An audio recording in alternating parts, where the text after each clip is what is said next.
La frontière sud des États-Unis avec le Mexique s'étend sur 3110 km de l'océan Pacifique à l'extrémité sud du Texas. Sur 1120 km, la frontière est protégée par un mur.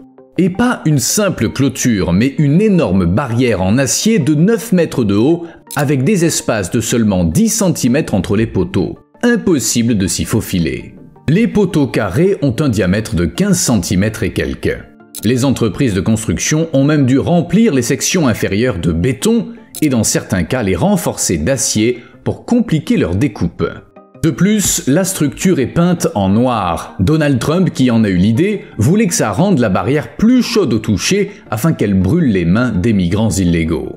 Enfin, des doubles clôtures ont été installées dans les zones très fréquentées comme San Diego. Les agents de la patrouille frontalière américaine disposent de tout un arsenal high-tech.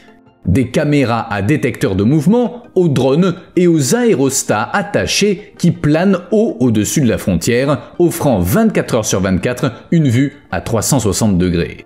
Même dans le sol qui entoure la zone, des capteurs enterrés déclenchent une alarme si quelqu'un ou quelque chose passe à proximité. Pour rendre la traversée impossible, de nombreuses sections sont fortement éclairées la nuit. Et pas par de simples lampadaires. Ces dernières années, des entreprises ont installé environ 2000 projecteurs, similaires à ceux d'un stade de foot, rien qu'en Arizona du Sud. Vous imaginez leur puissance? Ce mur semblait infranchissable. Mais en 2019, ça s'est révélé faux quand les journaux ont parlé de passeurs qui étaient parvenus à le traverser ou à le franchir autrement. Croyez-moi, cette vidéo va être passionnante, mais avant tout, je vais faire du café.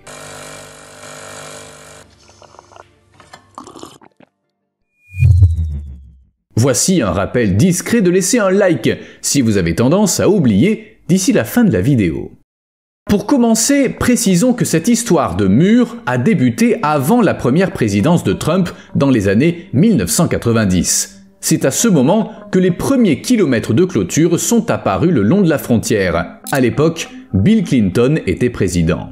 Puis, ces 30 dernières années, le mur n'a cessé de s'agrandir, de s'étendre jusqu'à atteindre sa taille actuelle. Par exemple, entre 2008 et 2016, un mur a été construit à la frontière Californie-Mexique. Puis, entre 2017 et 2021, 737 km de murs ont été ajoutés entre les États-Unis et le Mexique. Mais son but n'a pas changé, limiter l'immigration illégale vers les États-Unis depuis le Mexique. Avant tout, pour que vous compreniez bien, il faut que je vous dise que la barrière n'est pas une structure unique, mais une série de clôtures et de murs. Entre ces barrières physiques, la sécurité est assurée par une clôture virtuelle faite de capteurs, caméras et autres équipements de surveillance. Pour finir la construction de ces barrières, Donald Trump a donc fait bâtir 737 km de clôture dans des zones isolées du Nouveau-Mexique et de l'Arizona.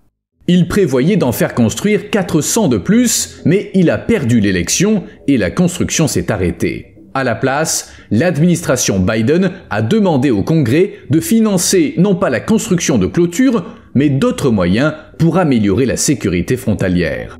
Mais Trump est de retour au pouvoir et durant son second mandat, il prévoit de finir ce projet dont il est si fier.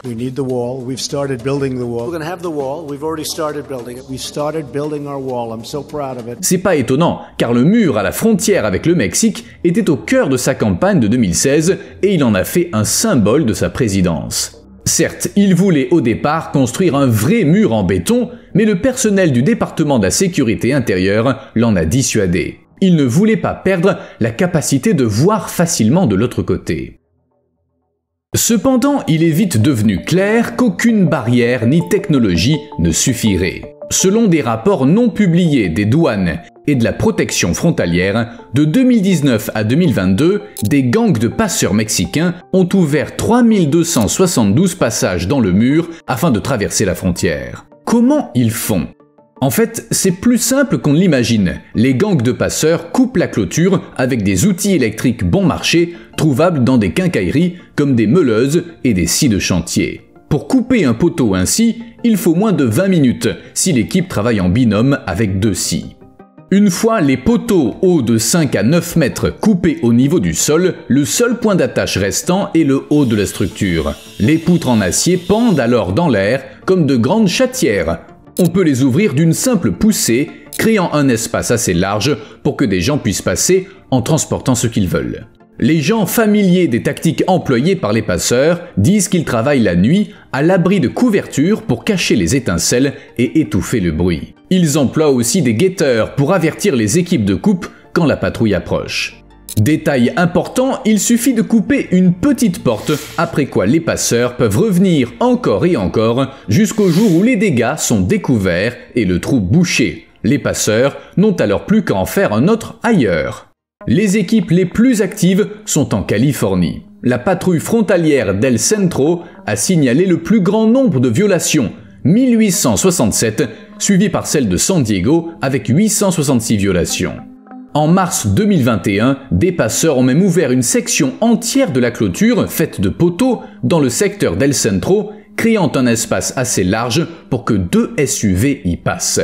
Bien sûr, les patrouilles essaient de réparer ces trous, mais entre nous, ça ne résout rien. Par exemple, le gouvernement a dépensé 2,4 millions d'euros pour fermer des trous durant les années fiscales 2019, 2020 et 2021. En général, les équipes de réparation utilisent des raccords en acier pour couvrir les trous. Certains portent le mot « brèche » écrit dessus, mais la plupart ne comportent que la date de la réparation gravée au-dessus des soudures. Sur un tronçon de 40 km du nouveau mur, on a compté 71 points présentant des signes de réparation et de soudure. Mais vous savez quoi? Rien ne dit que tous les trous aient bien été bouchés, car après avoir percé une section, les passeurs masquent souvent leurs traces avec du mastic teinté, ce qui complique la tâche des agents qui cherchent quelles parties de la clôture ont été endommagées. En revanche, l'avantage d'un système de poteaux en acier est que les parties endommagées sont faciles à réparer ou à remplacer. Faire de même avec un mur en béton massif serait plus difficile. Actuellement, si les agents repèrent des dégâts, des équipes de soudure sont envoyées immédiatement sur place. Mais les passeurs ne reculent devant rien. Ils reviennent à l'endroit du délit et ils coupent les soudures car le métal y est plus mou et le béton à la base est déjà abîmé. Bref, c'est un cycle infernal. Selon les autorités, les groupes criminels mexicains qui gagnent des milliards avec la contrebande s'adaptent à tout type de nouveaux obstacles. Ils sont prêts à tout pour traverser la frontière. Je le répète, ils ne font pas que couper les clôtures. Les agents américains et les ranchers vivant le long de la frontière disent que grimper par-dessus le mur plutôt que de le couper est la méthode la plus courante. Passeurs comme migrants utilisent cette technique. Ils construisent de hautes échelles avec des bouts de bois ou de métal assez fines pour passer entre les poteaux. Ils grimpent d'un côté, puis ils font passer l'échelle de l'autre. Vous vous souvenez, il y a un espace de 10 cm. Et ils s'en servent à nouveau pour descendre du côté américain. Ils utilisent aussi des cordes à nœuds pour descendre et des vidéos sur les réseaux sociaux montrent que les grimpeurs les plus athlétiques ont appris à saisir les poteaux entre leurs jambes et glisser comme des pompiers. Par ailleurs, les échelles en métal sont populaires car bon marché. Elles sont formées de fer à béton, faciles à trouver dans les quincailleries et normalement utilisées pour faire du béton armé, donc bon marché. Bref, les échelles sont un outil courant malgré le risque de blessure et même de mort en cas de chute. Les clôtures les plus hautes font la taille d'un immeuble de 3 étages, mais qui s'en soucie? En plus, comme ça, pas besoin de couper quoi que ce soit. Certains passeurs utilisent même des échelles légères pour passer les soi-disant panneaux anti-escalade. Ils sont placés en haut des clôtures, et entre nous, ils ne sont pas très efficaces. Dès que le premier grimpeur a atteint le sommet, il lui suffit de dérouler une échelle de corde. Ce qui m'a le plus époustouflé, c'est que les gens ne se contentent pas de grimper par-dessus la barrière ou de la percer, ils creusent aussi des tunnels en dessous. Entre 2017 et 2019, la patrouille frontalière et les douanes ont trouvé 40 tunnels. 40! Et les statistiques montrent un nombre record de tunnels découverts en 2020, un par mois. Un de ces tunnels de 2020 a été appelé le plus long jamais découvert et en 2022, un autre tunnel a été trouvé sous une des sections les plus fortifiées de la frontière. Non, on ne parle pas de bêtes trous sous les clôtures, il y a des protections contre ça. Des poutres en métal encastrées dans une base en béton et qui s'enfoncent profondément sous le sol. On parle de tunnels d'un tout autre calibre. Pour comprendre, regardons deux des tunnels que j'ai mentionnés, le plus long et celui qui a été creusé dans la zone la plus fortifiée. En 2020, les autorités américaines ont annoncé avoir découvert le plus long tunnel de contrebande jamais trouvé à la frontière sud-ouest du pays. Il s'étendait sur 1,3 km entre un site industriel de Tijuana au Mexique et la zone de San Diego en Californie. Ce tunnel disposait d'un système de chariots sur rail, de ventilation, de câbles haute tension et même d'un ascenseur et d'un système de drainage. Bref, avec un peu plus de travail, on aurait pu y faire passer un métro. Le tunnel ne mesurait que 1,68 m de haut et 60 cm de large, ce qui est petit pour un métro. Mais il avait été creusé à 21 mètres sous la surface. Et en raison de l'existence d'une branche inachevée, longue de 1 km, les autorités ont supposé que les passeurs avaient muré la sortie originale pour en construire une nouvelle. Le deuxième tunnel le plus long a été découvert à San Diego en 2014. Il mesurait 904 mètres, ce qui est également impressionnant. Au total, depuis 2006, les autorités ont découvert 15 tunnels élaborés à la frontière Californie-Mexique, disposant d'éclairage, de ventilation, de rails et d'ascenseurs hydrauliques. Ça donne une idée de ce que les groupes criminels sont prêts à investir dans la contrebande s'ils peuvent financer de tels projets. Les tunnels sont nombreux à Otay Mesa, un quartier de l'enclave de San Diego, où le sol argileux facilite le creusage et les nombreux entrepôts servent de cachette. Si vous vous demandez ce qui arrive aux tunnels après leur découverte, sachez qu'il y a une loi pour ça. Selon elle, les autorités américaines doivent combler le côté américain des tunnels avec du béton. Le côté mexicain, bien sûr, est la responsabilité des autorités mexicaines. Quant aux tunnels trouvés dans la zone la plus fortifiée, ils menaient à un entrepôt situé dans une zone industrielle américaine à 800 mètres de la frontière. Les agents ont mis sous surveillance une maison récemment utilisée par les contrebandiers, ils ont fouillé les lieux et ils ont trouvé un tunnel creusé dans le sol en ciment. Il s'étendait sur 500 mètres jusqu'à Tijuana, il avait un diamètre de 1,20 m et il s'enfonçait de l'équivalent de 6 étages sous le sol.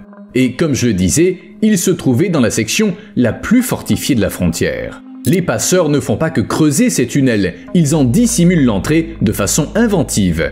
Les agents disent qu'ils ont tout vu, des tables de billard aux panneaux électriques en passant par des baignoires et des ascenseurs. Il y avait même un accès côté américain où à chaque fois que quelqu'un sortait par le tunnel, on coulait du béton dans le trou, on le repeignait et on le recouvrait d'un tapis. Une telle attention portée aux détails est presque irréelle. Quelle est la conclusion ? Les murs sont considérés comme efficaces contre les petits trous, mal construits, mais ils sont inutiles face aux tunnels profonds et élaborés bâtis par les passeurs. Ces tunnels leur permettent de faire passer illégalement des marchandises de grande taille. C'est plus facile et moins cher que de livrer ces biens en surface, en forçant les coursiers à escalader des montagnes et à éviter les patrouilles frontalières.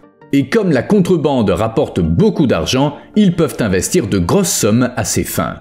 En fait, les premières opportunités de traversée illégale sont apparues dès la construction du mur. Le paysage a compliqué sa construction et il l'a ralenti. À certains endroits, il a fallu faire exploser des montagnes pour poser la clôture.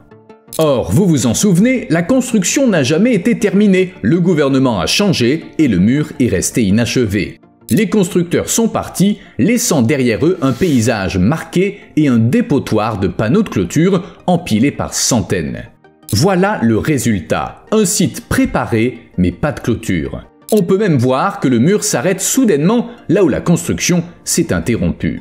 Et bien sûr, ces trous dans le mur sont devenus des points de passage pour les migrants et les passeurs. En effet, même si à certains endroits les trous ne font qu'1 mètre de large, ailleurs ils sont bien plus larges.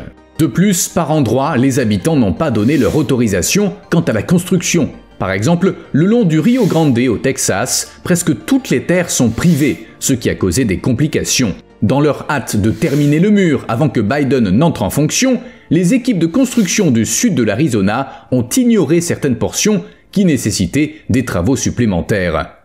Notamment des ruisseaux qui avaient besoin de portails et des passages qui devaient permettre aux agents d'accéder au côté sud mexicain de la barrière en cas d'urgence. Les équipes avaient besoin de segments de taille non standard pour combler le vide au niveau de la jonction, mais les panneaux ne sont pas arrivés à temps. Résultat, sur une partie de la clôture à l'est de Sasabi en Arizona, il y a une vingtaine de trous dans le mur et dans d'autres parties de la structure, des panneaux temporaires déformés ont été soudés comme des rustines. Et bien sûr, rien de tout ça ne rend le mur impénétrable. Il y a même une partie de la frontière où on n'a construit aucune clôture. C'est parce qu'un fleuve traverse cette zone.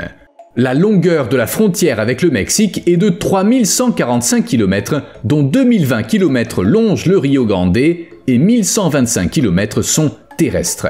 On ne peut pas construire un mur sur un fleuve, mais celui-ci étant rapide et profond et plein de rochers et de végétation, il est difficile à traverser. Comme mesure supplémentaire, des barbelés ont été posés, mais ils ne sont pas très utiles. Malgré les obstacles, des gens traversent le fleuve à pied et passent par-dessus les fils barbelés pour entrer aux États-Unis. Pour empêcher ça, le Texas a commencé à installer une barrière maritime flottante sur le Rio Grande en 2023. Elle devait ressembler à des bouées géantes formant une sorte de clôture de 300 mètres de long. Le Texas a avancé que la barrière sauverait des vies et forcerait les migrants à traverser au niveau des points d'entrée. Cependant, plus tard, un juge fédéral a ordonné son démontage. Il est peut-être temps de se poser une question importante. Est-ce que tout ça veut dire que le mur à la frontière avec le Mexique est un énorme gâchis?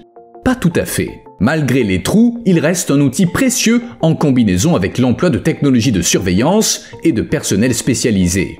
Les sections du mur où des brèches se forment ne disposent pas des capteurs, caméras et autres systèmes de détection prévus au départ. Ainsi, l'idée était bonne, c'est la mise en œuvre qui a failli. Une fois tous ces systèmes installés, s'ils le sont un jour, les agents pourront réagir plus vite.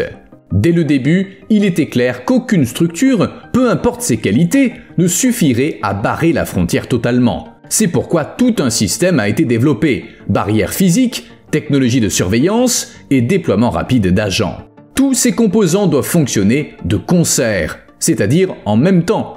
Si un élément cesse de marcher, la frontière devient vulnérable. Certains agents soulignent qu'avant, les passeurs dotés de scie pouvaient couper la clôture bien plus rapidement que maintenant qu'elle a été améliorée.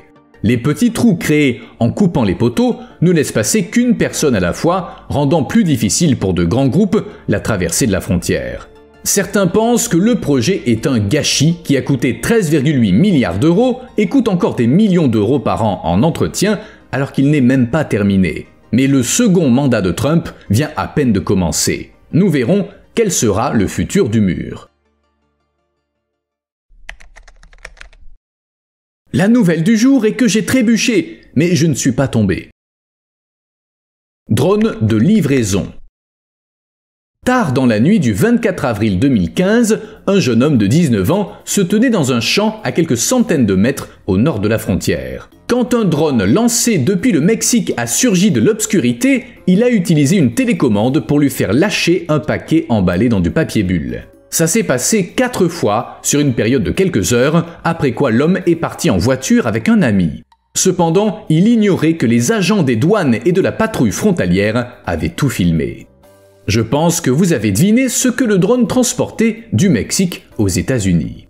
En fouillant la voiture, les agents ont trouvé 13 kilos de substances illégales valant 1,4 million d'euros. Les deux hommes ont fini en prison, mais le drone et son propriétaire mexicain ont réussi à s'échapper. Alors, serait-ce une nouvelle méthode parfaite de faire entrer des produits interdits aux États-Unis? On dirait bien. Mais c'est pas un miracle technologique pour autant. Un drone de livraison typique est petit et abordable, comme les quadricoptères qui coûtent quelques centaines d'euros. Mais certains appareils à 6 ou 8 moteurs peuvent coûter plus de 4 600 € et porter jusqu'à 16 kg. Quoi qu'il en soit, personne ne sait combien de drones traversent la frontière chaque jour ou comment les arrêter. Mais comment agissent les passeurs? Eh bien, leur objectif principal est de ne pas se faire prendre. Avant les drones, ils utilisaient des bateaux qui pouvaient transporter de bien plus grandes quantités, mais qui étaient faciles à repérer au radar. Le temps a passé, la technologie a progressé et en 2013, la compagnie chinoise DJI a sorti son premier drone grand public. Et les passeurs ont réalisé comment en tirer avantage. Les drones DJI étant bon marché et faciles à piloter, très vite ils ont commencé à être utilisés pour transporter des portables et des substances interdites par-dessus les murs des prisons. Cependant, à l'époque, les autorités frontalières ne s'en inquiétaient pas. Les drones étaient trop petits pour transporter quoi que ce soit de significatif. Mais tout a changé. En janvier 2015, un drone commercial chargé de marchandises illégales est tombé du ciel à Tijuana, au Mexique. C'était un hexacoptère DJI Spreading Wings S900 destiné à la prise de photos et vidéos. Il s'est écrasé sur le parking d'une épicerie et ce qui en est tombé a été estimé par la police mexicaine à 39 600 €. Des experts suggèrent que jusqu'à 1000 drones pourraient traverser la frontière chaque semaine, mais tout le monde n'est pas d'accord. Dans tous les cas, on ne connaîtra jamais le nombre exact, car le service frontalier ne divulgue pas ce genre d'infos. Mais attendez, pourquoi compter les drones au lieu de les empêcher d'entrer sur le territoire américain? Eh bien, c'est pas si simple. On peut stopper un drone en attaquant électroniquement ses échanges radio qui utilisent les fréquences Wi-Fi. Cependant, les lois fédérales interdisent de brouiller les signaux à cause de l'impact sur les communications civiles. De même, brouiller ou fausser les signaux GPS n'est pas possible. Faire une telle chose dans un environnement urbain affecterait les services de secours, les camions de livraison et les équipes de construction. Mais alors, il n'y a pas de solution. La seule option restante est d'attraper les drones. 8 prototypes de murs. Revenons à notre mur. La préparation de sa construction a été très sérieuse. En 2017, pas moins de 8 prototypes avaient été conçus et installés, dominant le désert californien, parmi lesquels le meilleur devait être choisi. Les prototypes avaient été élaborés en fonction de critères bien précis. Il y en avait 4 en béton et 4 en matériaux non bétonnés à travers lesquels il fallait pouvoir voir. Puis ils ont été laissés à cuire au soleil pendant 30 jours. C'était nécessaire pour que le béton sèche. Et ensuite, les services frontaliers ont mené des tests de pénétrabilité sur les prototypes finis, dont la hauteur allait de 5 à 9 mètres. De plus, des officiers des douanes ont vérifié s'il était possible de creuser sous ces murs, de les couper et ainsi de suite. Des grimpeurs pour un test. J'ai failli oublier de mentionner qu'il devait être impossible d'escalader le mur. C'était même l'objectif principal, tel que fixé par Donald Trump. Il a dit ça en 2019, et pour tester une nouvelle section de mur cette année-là, le président a voulu engager des grimpeurs. Trump s'est vanté que ce test prouverait qu'il était impossible d'escalader le mur. Cependant, les grimpeurs eux-mêmes n'étaient pas au courant des intentions du président américain. Certains ont même été outrés. Par exemple, une étudiante de 2e année à Stanford, classée 5e parmi les grimpeuses du pays, a déclaré que l'idée était ridicule. Un autre athlète a mentionné qu'il n'avait jamais entendu parler de grimpeurs sélectionnés pour tenter d'escalader le mur. Une grimpeuse de bloc a dit qu'aucun grimpeur américain connu n'avait participé à une telle initiative. Certains ont souligné que Trump avait peut-être confondu les grimpeurs, qui comptent surtout sur leurs mains et leurs pieds, avec les alpinistes qui se servent de matériel pour faire l'ascension de montagnes. Bref, vous m'avez compris. Tout ça était assez confus. Enfin, pas pour tout le monde. Certains grimpeurs particulièrement outrés ont fait l'ascension d'une réplique de 9 mètres du mur en construction dans la Red River Gorge. Le temps le plus rapide pour escalader le mur a été de 17,29 secondes. Un autre jour, le même grimpeur a escaladé le mur en jonglant d'une main, mais il n'a pas atteint le sommet. En résumé, le mur était considéré comme moyennement difficile à escalader, mais clairement pas impossible, et, pour une certaine raison, ça a fait paniquer les gens. Beaucoup sur les réseaux sociaux ont pris la chose au sérieux, critiquant les constructeurs comme les grimpeurs. La réplique du mur a gagné en popularité et le magazine Time a même publié un article sur une fillette de 8 ans qui avait réussi à en faire l'ascension. Est-ce que Trump a réagi à cette initiative des grimpeurs? Je n'ai pas trouvé d'infos là-dessus. Vous me devez un like. À plus.